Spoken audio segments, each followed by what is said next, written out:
Hi everyone, welcome to my next video. I wanted to thank all of you for being so helpful in yesterday's video regarding my new upcoming project, which is going to be quite costly. And some of you had some really good suggestions, but I wanted to respond to you kind of in the theme of less is more, particularly living off grid as a solo lady, or anywhere actually. And you might have already realized this in your own life, but the more things you have, the more complicated life can get. Because the more things you have, the more things you have to take care of, right? And I like simple. So um, some of you suggested maybe looking for a used ATV. And I want to show you a little bit of my cabin here. A used ATV with maybe a pull-behind trailer and bring my wood up that way.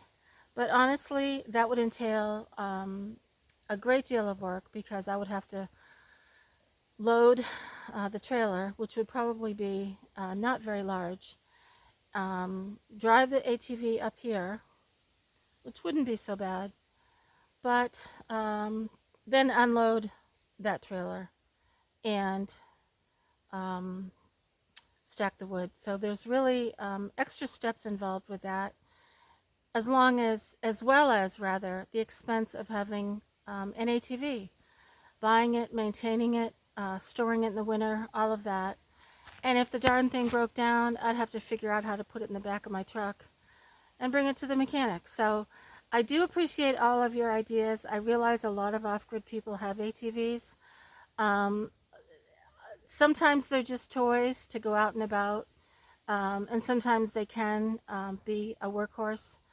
But in my situation, it would just be one more thing to make things complicated. So, and reason being, I have a Ford F-250 pickup with an 8-foot bed, Super Duty, 4x4. So, if I had to, I could load my wood in my pickup truck, and with a driveway, drive up here.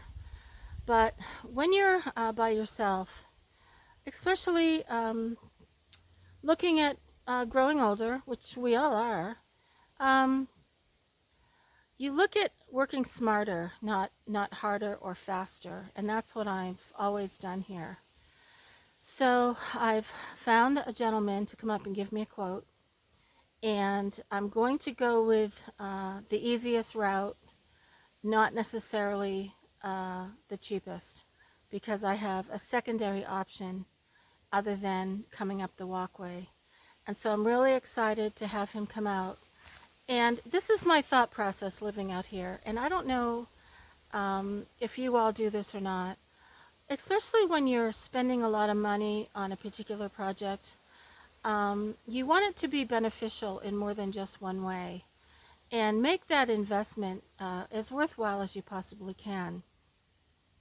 So what I mean by that is the other option for my driveway is to come up an even steeper hill, which will require more grading. However, it will be easier access in the long run, and a well installer can easily back up into it and install a well, or even a spring if I opt out on that.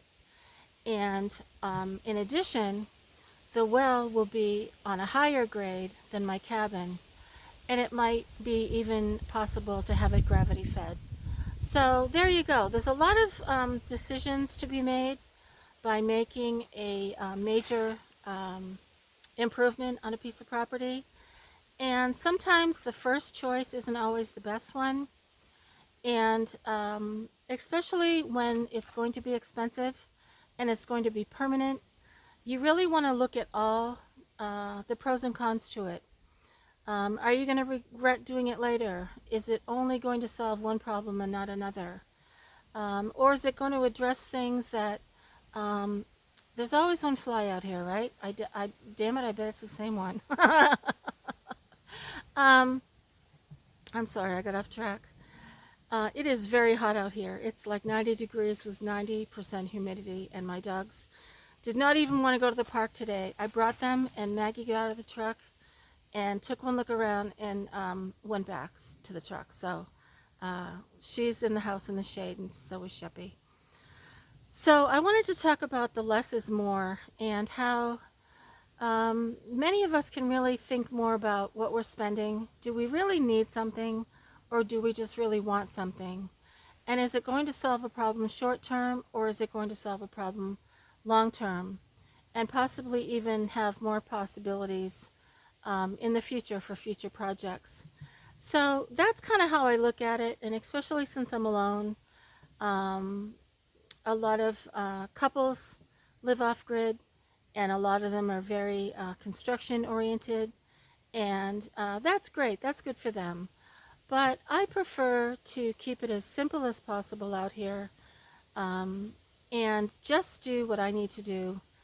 Planning to stay out here as long as I possibly can, and age in place, I guess, is what you're going to call it. So I just wanted to give you a little bit of a different view of my cabin too, and how my porch looks out over. Well, you can't see it, but it's the ocean it's looking out towards, and my upstairs window. That upstairs I don't even use. It's more of a storage room, but there is a huge king-size bed up there that Sheppy loves. So he goes up there every night, and I believe he thinks it belongs to him, which I guess in a way it does. So I'd be interested to hear about any of you who really think more of less is more, and if you've ever had a lot of material things and they were just more of a burden than anything. And I find that, heck, I just have 2 dishes, 2 coffee cups, a set of silverware, and 2 towels, and I don't need more. I don't want to make room for more things. I don't want to have more storage. I have 1 winter coat. I might buy an extra one. And I just have what I need. And so there you go. I do appreciate all of you and all of your suggestions, and I'm really excited to show you my braided rug that I've been working on, and my matching wool curtains, and how I'm going to pull it all together this winter. And I think it's going to be a whole lot warmer in here. Today is July 29th, and believe it or not, I'm getting ready for winter.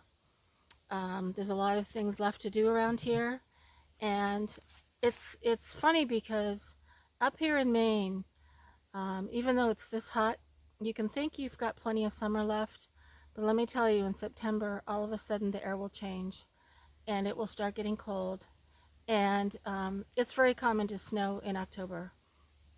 So I will have plenty of my stockpile groceries already set aside, and many other items in case I have trouble getting out, and extra water storage also, since I have to drive to get it. So please feel free to ask me any questions about living off grid, and it's very, very simple. It is not hard work. It is not complicated. It is as simple as you want to make it, or as complicated as you want to make it. And if you're a lady alone, it's the most stress-free, relaxing place to be here out in the woods. And many of you are, because you've told me. And I love to hear about your stories and about how you do your day-to-day activities as well. So again, thank you for all of your comments. I'm going to do an update on what this gentleman can do for me and what his price point is. He was highly recommended. I didn't want to just choose someone who I did not know, since I really don't know anybody up here anyway. And I asked someone who was very reputable, so that I could get someone just as reputable, which is really important, especially when you're a lady. I don't know prices. I don't know construction costs. I don't know cost of gravel or trucking fees. But I feel comfortable with this gentleman. And that is huge when you're hiring someone to do a really big project and you live by yourself. So again, thanks so much, everyone. I love my channel. I look forward to all your questions. Feel free to ask me anything. I've been working on my book about being an estranged parent, And I'm just having so much fun. It's amazing. And take care. Thanks so much, everyone.